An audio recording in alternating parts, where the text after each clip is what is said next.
Hello defence lovers, आज की top headlines कुछ इस प्रकार है। अब डीआरडीओ की वीएलएसआर से मिसाइल बनाएगी प्राइवेट कंपनीज। राफेल डील की स्कैम वाली रिपोर्ट पर आया नया update. Chief of defence staff ने करी प्रोजेक्ट सीबर्ड की समीक्षा। रशिया के कुछ और मिलिट्री इक्विपमेंट बनेंगे भारत में। और पाकिस्तानी आर्मी चीफ चाहते हैं भारत और पाकिस्तान के प्रधानमंत्री के बीच मीटिंग।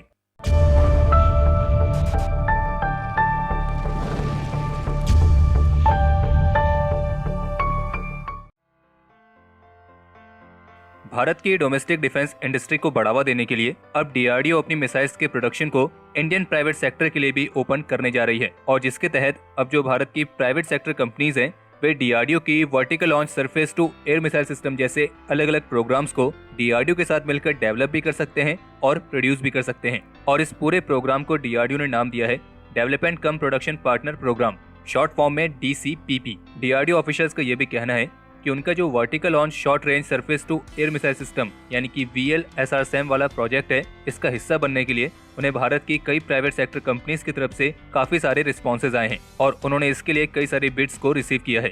और इन्हीं रिस्पॉन्सेज को ध्यान में रखते हुए डीआरडीओ द्वारा फैसला लिया गया है कि वे भारत की प्राइवेट सेक्टर फर्म्स को उनकी मिसाइल्स के डेवलपमेंट और प्रोडक्शन में शामिल करेंगे। और ये भारत सरकार की जो मेक इन इंडिया पहल है और भारत को डिफेंस सेक्टर में आत्मनिर्भर बनाने की कोशिश है, उसी दिशा पे उठाया गया एक महत्वपूर्ण कदम भी है। हालांकि डीआरडीओ अपने वीएलएसआर मिसाइल प्रोग्राम के अलावा और कौन से अदर मिसाइल प्रोग्राम में प्राइवेट कंपनीज को शामिल करेगा, फिलहाल इसकी जानकारी उपलब्ध नहीं है। बाकी इसके अलावा आप जानते होंगे कि रशिया के विदेश मंत्री इन दिनों भारत की यात्रा पर हैं, जहां उन्होंने अपने इंडियन काउंटरपार्ट के साथ मीटिंग आयोजित की थी। और आज मंगलवार को भारतीय विदेश मंत्री के साथ आयोजित की गई उनकी एक जॉइंट न्यूज कॉन्फ्रेंस के दौरान उन्होंने इस बात की जानकारी दी कि भारत और रशिया कुछ और रशियन मिलिट्री इक्विपमेंट को भारत में प्रोड्यूस करने की संभावनाओं पर विचार कर रहे हैं। हालांकि उन्होंने ये स्पेसिफाई नहीं किया है कि वे किस तरह के इक्विपमेंट की बात कर रहे हैं जो भारत में बनाए जाएंगे। लेकिन दोनों देशों के ऑफिशियल्स की तरफ से ये कहा गया है कि दोनों देशों की सरकारें रशियन मिलिट्री हेलीकॉप्टर्स को भारत में बनाने की संभावनाओं पर काम कर रहे हैं। और जहां तक हमें लगता है यहाँ पर बात हो रही है कैमॉफ के एक TU-26T हेलीकॉप्टर्स की।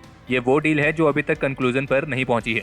और जबकि रशियन विदेश मंत्री का यह भी कहना था कि अमेरिका ये कोशिश कर रहा है कि कोई अदर कंट्रीज रशियन वेपन्स को ना खरीदे। लेकिन अमेरिका का जो ये ऑब्जेक्शन है, ये रशियन विदेश मंत्री और भारतीय विदेश मंत्री की बातचीत के दौरान फीचर नहीं किया गया। और जबकि इसके बजाय दोनों देशों के विदेश मंत्रियों ने अपने मिलिट्री टाइज को और मजबूत करने पर फोकस करने को लेकर बात कही। तो कल के डिफेंस अपडेट में हमने आपको डिटेल में बताया था कि फ्रेंच मीडिया की तरफ से जो इंडियन एयरफोर्स के 36 राफेल फाइटर्स की डील पर एक बार फिर से कुछ नए आरोप लगे थे, जिसमें मिडलमैन को रिश्वत देने जैसे आरोप भी शामिल थे। तो फिर इस रिपोर्ट के बाद इंडियन नेशनल कांग्रेस ने राफेल डील में बीजेपी पर करप्शन का आरोप लगाया और ये डिमांड रखी कि जो ये 36 राफेल फाइटर्स की डील है उसकी निष्पक्ष रूप से जांच होनी चाहिए। तो अब हम आपको बता दें कि बीजेपी की तरफ से कांग्रेस के इन सभी आरोपों को खारिज किया गया है और बीजेपी के सीनियर लीडर और यूनियन मिनिस्टर रविशंकर प्रसाद ने एक प्रेस कॉन्फ्रेंस के दौरान ये कहा कि 2019 में भी ओपोजिशन पार्टी ने इस राफेल डील को लेकर झूठ मूठ का एक बड़ा इशू उठाया था, लेकिन उसका भी उन्हें कोई परिणाम देखने को नहीं मिला था और उसके बदले वे हारे ही थे। और बीजेपी ने ओपोजिशन पार्टी द्वारा करप्शन के लगाए गए आरोपों को पूरी तरीके से निराधार बताया है, यानी कि कम्प्लीटली बेसलेस। और जबकि बीजेपी का ये सुझाव है कि इस डील में फ्रेंच मीडिया की तरफ से जो फाइनेंशियल इरेगुलरिटी के आरोप लगाए गए हैं वो फ्रांस के कॉर्पोरेट राइवलरी के कारण हो सकती है। यानी कि कुल मिलाकर आसान शब्दों में आपको समझाया जाए तो फ्रेंच मीडिया की इस रिपोर्ट के बाद से भारत में ब्लेम गेम शुरू हो चुका है, यानी कि सब एक दूसरे पर गलत होने का आरोप लगा रहे हैं। और इन सब पर हम बस यही कहना चाहेंगे कि जिसको जितना ब्लेम गेम खेलना है खेलो, लेकिन इसका असर इंडियन एयरफोर्स के राफेल फाइटर्स की डिलीवरी पर नहीं पड़ना चाहिए, क्योंकि बड़ी मुश्किल से इतने सालों के बाद इंडियन एयरफोर्स को अच्छे फाइटर्स मिलने शुरू हुए हैं। और इस बात में कोई डाउट नहीं कर सकता है कि राफेल एक बहुत ही अच्छा फाइटर है और ये बात खुद इंडियन एयरफोर्स के सीनियर ऑफिशियल्स कह चुके हैं। और इसलिए हम यही कहना चाहेंगे कि इस मीडिया रिपोर्ट की वजह से भारत में राफेल फाइटर्स की डील पर या फिर यूं कहें राफेल फाइटर्स की डिलीवरी पर कोई असर ना पड़े तो ही इस देश के हित के लिए अच्छा होगा। और वैसे भी हमारा किसी भी पॉलिटिकल पार्टी में कोई इंटरेस्ट है ही नहीं। अगर हमारा इंटरेस्ट किसी चीज में है तो वो है केवल हमारी फोर्सेस पर और इस देश के हित पर। बाकी इस पूरे स्कैम वाले नेगेटिव न्यूज के बीच हम आपको एक पॉजिटिव न्यूज देना चाहेंगे। वह यह है कि इंडियन एयरफोर्स की तरफ से लद्दाख में उड़ान भरते हुए राफेल फाइटर की पिक्चर जारी की गई है और इस पिक्चर में साफ दिखाई दे रहा है कि राफेल फाइटर्स माइका मिसाइल के साथ इक्विप्ड होकर लद्दाख में सॉर्टीज कंडक्ट कर रहे हैं। और इस बात की संभावना है कि लद्दाख में सॉर्टीज कंडक्ट करते हुए आर्म्ड राफेल फाइटर्स की ये पहली पब्लिक पिक्चर भी है। और कहा जा रहा है कि राफेल फाइटर्स कई महीनों से लद्दाख रीजन में अपने आर्म्ड मिशंस में शामिल हैं। अगले 1 से 2 महीनों के अंदर भारत की पहली मैरीटाइम थिएटर कमांड बनने से पहले chief of defence staff general Bipin Rawat ने कारवार में इंडियन नेवी के स्ट्रेटेजिक बेस का दौरा किया और जहां उन्होंने प्रोजेक्ट सीबर्ड की समीक्षा भी की है। आपको बता दें कि प्रोजेक्ट सीबर्ड के तहत इंडियन नेवी के मौजूदा 3rd largest Indian naval base INS Kadamba का निर्माण किया जा रहा है। INS कदम्बा जो कि कारवार के पास मौजूद है और इस बेस का जो फेज 1 है वो प्रोजेक्ट सीबर्ड कोड नेम के तहत 2005 में पूरा कर लिया गया था और फिर इसके फेज 2 की शुरुआत हुई 2011 से। और कहा जा रहा है कि एक बार पूरी तरीके से बनने के बाद जो INS कदम्बा है ये ईस्टर्न हेमिस्फीयर में इंडियन नेवी का सबसे लार्जेस्ट नेवल बेस होगा। और आपको ये भी बता दें कि जो भारत की पहली मैरीटाइम थिएटर कमांड है उसका हेडक्वार्टर गोवा के पास कारवार में ही मौजूद होगा। और इस मैरीटाइम थिएटर कमांड के तहत समुद्री सुरक्षा की जिम्मेदारी वाले इंडियन एयरफोर्स के एयरक्राफ्ट, एम्फीबियस ऑपरेशन वाली इंडियन आर्मी की ब्रिगेड और कोस्ट गार्ड के सभी जहाज, बोट्स, हेलीकॉप्टर्स और एयरक्राफ्ट भी इसी मैरीटाइम थिएटर कमांड का हिस्सा बनेंगे। और मित्र देशों के साथ जो जॉइंट नेवल एक्सरसाइज कंडक्ट होती रहती है उसकी जिम्मेदारी भी इसी मैरीटाइम थिएटर कमांड की होगी। बाकी इसके अलावा एक रिपोर्ट ये भी है कि इंडियन आर्मी चीफ ने अभी हाल ही में वेलिंगटन में स्थित डिफेंस सर्विसेज स्टाफ कॉलेज को विजिट किया है, जहां उन्होंने 76वें स्टाफ कोर्स में भाग लेने वाली फैकल्टी और स्टूडेंट ऑफिसर्स को वेस्टर्न और नॉर्दर्न बॉर्डर्स पर हुई घटनाएं और इंडियन आर्मी के भविष्य के रोड मैप पर एक लेक्चर दिया।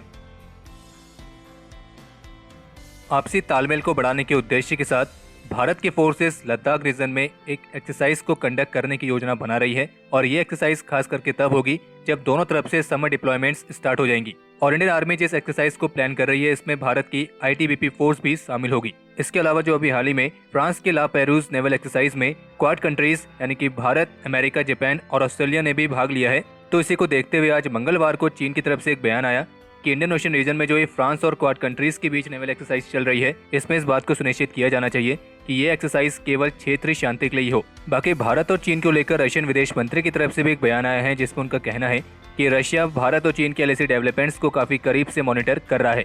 बाकी इसके अलावा एक रिपोर्ट ये भी है जिसमें छत्तीसगढ़ पुलिस के सीनियर ऑफिशियल के हवाले से बताया गया है कि छत्तीसगढ़ पुलिस अपने सभी चैनल्स के माध्यम से मिसिंग कोबरा कमांडो की तलाश में है और उसे ट्रेस करने की कोशिश कर रही है। वहीं मिसिंग कोबरा कमांडो जिनको लेकर माओवादियों का ये कहना है कि वो उनकी गिरफ्त में है। बढ़ते हुए साइबर अटैक्स को ध्यान में रखते हुए ministry of electronics and information technology की तरफ से पिछले 3 महीनों में साइबर सेफ्टी के लिए करीब 4000 से अधिक गवर्नमेंट ऑफिशियल्स को ट्रेन किया गया है और उनकी जो ये साइबर ट्रेनिंग थी ये वर्चुअल तरीके से कंडक्ट की गई थी। और ऑफिशियल्स का ये भी कहना है कि अन्य गवर्नमेंट ऑफिशियल्स भी इस साइबर कोर्स के लिए अप्लाई कर रहे हैं और हमारा उद्देश्य है कि हम 6 महीनों के अंदर इन सभी गवर्नमेंट एम्प्लॉयज को ट्रेन करेंगे। बाकी एक रिपोर्ट ये भी है कि सोमवार की शाम को जम्मू कश्मीर में LOC के पास से तंगधार वाले एरिया से इंडियन आर्मी ने एक्सप्लोजिव्स को बरामद करके एक आतंकी हमले को नाकाम किया है और इन एक्सप्लोजिव्स को रिकवर करने के लिए एक टिप के बेसिस पर ऑपरेशन लॉन्च किया गया था। बाकी एक रिपोर्ट हमारे निकम्मे पड़ोसी की तरफ से भी है जहां उनके विदेश मंत्री शाह महमूद कुरैशी का कहना है कि भारत और पाकिस्तान एक पूर्ण रूप से युद्ध को अफोर्ड नहीं कर सकते हैं क्योंकि दोनों ही न्यूक्लियर पावर्ड कंट्रीज हैं। वैसे अगर पाकिस्तान के विदेश मंत्री को याद होगा तो 1999 का जो कारगिल वॉर हुआ था तब भी दोनों कंट्रीज न्यूक्लियर पावर्ड थी। बाकी पाकिस्तान के विदेश मंत्री का ये मानना है कि भारत और पाकिस्तान में जो भी मुद्दे हैं उनको बातचीत के जरिए ही सुलझाना चाहिए। और वैसे ऐसा भी सुनने में आया है कि पाकिस्तानी आर्मी चीफ भी चाहते हैं कि भारत के प्रधानमंत्री नरेंद्र मोदी और पाकिस्तान के प्रधानमंत्री इमरान खान के बीच मीटिंग कंडक्ट की जाए। कल के जो हमारे टॉप 3 कमेंट्स हैं वो कुछ इस प्रकार है।